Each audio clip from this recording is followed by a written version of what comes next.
Hello everyone, good morning and welcome back to Sports Today. We bring you this video segment every single morning to help you catch up with some things that may have been happening in the world of sport whilst you were catching up on some all-important rest. Because let's face it, whilst you and I need rest, the whole world really needs sleep at all times. The world of sport is something that doesn't really sleep. There's always something or the other going on and it can be a little tough keeping track on every little development. Luckily for you guys, you don't need to worry about that because we're here to help you track all of those interesting developments, and we have to start with an absolute doozy. Chennai Super Kings going into the 2024 edition of the IPL season. Well, let's just say they built a very good squad, but in recent times they've seen a fair few injury woes come up. You've seen Daryl Mitchell, of course, he was ruled out of the T20I series that is taking place right now. He will be back for the tests against Australia. Then after that, you've had Mustafizur Rahman suffer a bit of a freak accident in the nets. He got hit in the head and had to be rushed to the hospital. There's no indication yet when exactly he will return. And the latest and perhaps arguably most high profile injury that has taken place is that of Shivam Dube. Now Shivam Dube has been in fine form in recent times, not just counting his IPL. He did well for India at the T20I level, has been doing well for his stateside Mumbai in the Ranji Trophy as well. In fact, had a pretty starring role in the last game, but has now been ruled out of potentially the rest of the Ranji Trophy season with a side strain. That is according to multiple credible media reports. Now, obviously, that is a bit of a blow for Mumbai, who were in fact doing pretty well. They've had recently welcome back international level stature players. Of course, Dube was doing well for them. Shardul Thakur took a 10-wicket haul or 10-wicket match in the last game as well. Incidentally, another player who will be turning out for CSK. But Dube being injured and potentially missing the entirety of the Ranji Trophy does put, let's say, a little bit of a question mark as to when exactly it is that he will be available for CSK, because again, if he's let's assume Mumbai make it to the finals of the Ranji Trophy. The final is on March 10th, so that's 10th, 11th, 12th, 13th, and if it's assumed that he'll be missing the rest of the season, that's very touch and go, keeps things very, very touch and go for, of course, his IPL participation. And again, there's no denying the fact that he still might get fit, but right now things are very much shrouded in a little bit of secrecy. And speaking of all-rounders struggling with injury issues, there are now indications coming from England skipper Ben Stokes that he may very well be ready to bowl again. That is, of course, a massive, massive news for England, because again, Stokes hasn't really been much of a bowler at all in recent times. In fact, the last time he bowled probably was during the Ashes of last year, and even that was sporadic. In fact, I think after the first or second he barely bowled at all, or didn't bowl at all.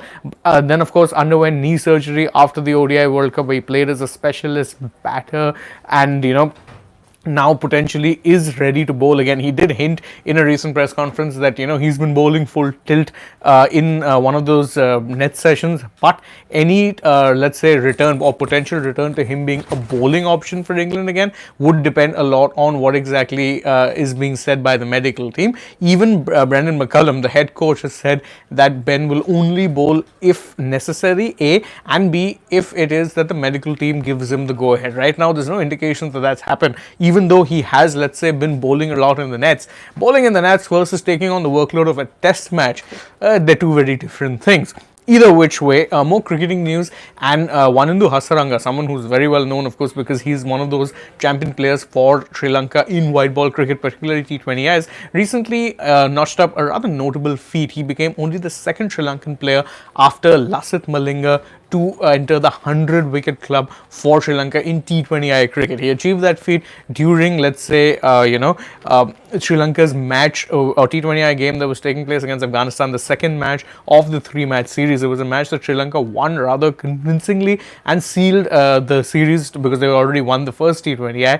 But Wanindu Hasaranga in recent times is becoming something of a man of crisis for Sri Lanka. And of course, the fact that he then therefore ends up getting to that 100 wickets mark, definitely a big achievement. Only the second player from Sri Lanka to do it. So big congratulations to him. Be interesting to see how exactly it is that Hasaranga fares, given that the IPL season is so close, how it is that he will be faring for his new franchise very, very soon. Switching our focus now from the world of cricket to the world of football, and Leo Messi has finally opened up and spoken about, him or the controversies that surrounded him missing some of those friendly matches that Inter Miami were playing in Asia. You remember that there was some major controversies when he ended up not playing in the match against in a match in Hong Kong. In fact, fans were booing not just Messi but even Inter Miami owner David Beckham through that point. They booed the coaches, they booed everyone because they really wanted to see Messi play. And he's now taken to Weibo, which is basically the Chinese equivalent of X, formerly known as Twitter, and addressed those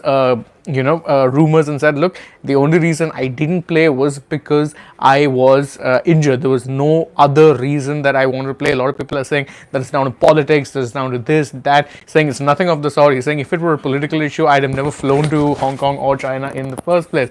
So it's definitely not a political issue. It was only an injury thing. So I'm very sorry I couldn't be playing. Now, that's a big thing for a player to come out and say. But again, a superstar of Messi's magnitude or Ronaldo or players like that who are themselves box office draws in their own right, I can understand fans being offended or feeling bad that he didn't choose to play. But if they choose not to play him, then there's probably a very good reason for them doing that. Because again, coaches are not going to be looking at how it is, how many tickets have been sold. The coach's job is to win football matches. And in the case of Inter Miami, it is to get the team prepared for, let's say, the season. Because this is pre-season technically for Inter Miami. So obviously, Tata Martino, his main focus is going to be how it is that the team fares in pre-season and whether or not they can get the job done in that regard. Another bit of football news for you guys, and it surrounds the Carabao Cup, which is taking place this Sunday. Now, of course, this Sunday is a big match for Liverpool because again, it's a cup final for them. They'll be taking on Chelsea, but they're going to be without two players who have been playing a pretty key role recently in Curtis Jones and Diego Jota. Now, obviously, it's a major hit for Liverpool, especially when you consider the fact that in recent times they have been having something of an injury crisis. One can say there has been a lot of injuries in the club in recent times, and it hasn't obviously helped them at all.